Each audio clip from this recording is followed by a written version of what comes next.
من إدلب لدير الزور، ومن دمشق لدرعا، ومن حمص لحماه حتى حلب، ولكل منطقة منكوبة. أهلنا تهجروا وتشتتوا وانسجنوا داخل خيام ما بتحمي أبدا من البرد ومن الحر. رح نسلك طريق اسمه عودتهم حق، وآبار تحيي الأرض، ومدارس تعيد التعليم لسوريا، ومساجد بتمثل طمأنينة، ونعيد الحياة ونعود بكرامة.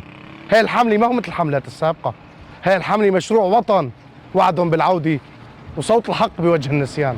أهداف الحملة: أول هدف رح يكون ترميم 100 مسجد في مناطق سورية متفرقة، والهدف الثاني ترميم 200 مدرسة قد نال الخراب بهذا الشكل من آلة الأسد الإجرامية، والهدف الثالث ترميم 100 بير مي قد دمروا بسبب قصف النظام البائد، والهدف الرابع إزالة الأنقاض من الطرقات اللي خلفوا جحيم الأسد على مدى 14 سنة. 14 عام من القصف والتهجير والدمار من بيت الأسد.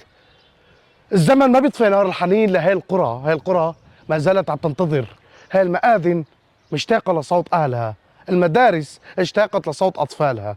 وختاما لنعيد الحياة لهي المناطق المنكوبة ويعودوا أهلها لكل سوريا بالداخل وبالخارج. لا تنسى أهلك اللي ذاقوا الويل بالمخيمات. شارك، تبرع وانشر، وكون أمل بهاي الحملة تحت اسم عودتهم حق.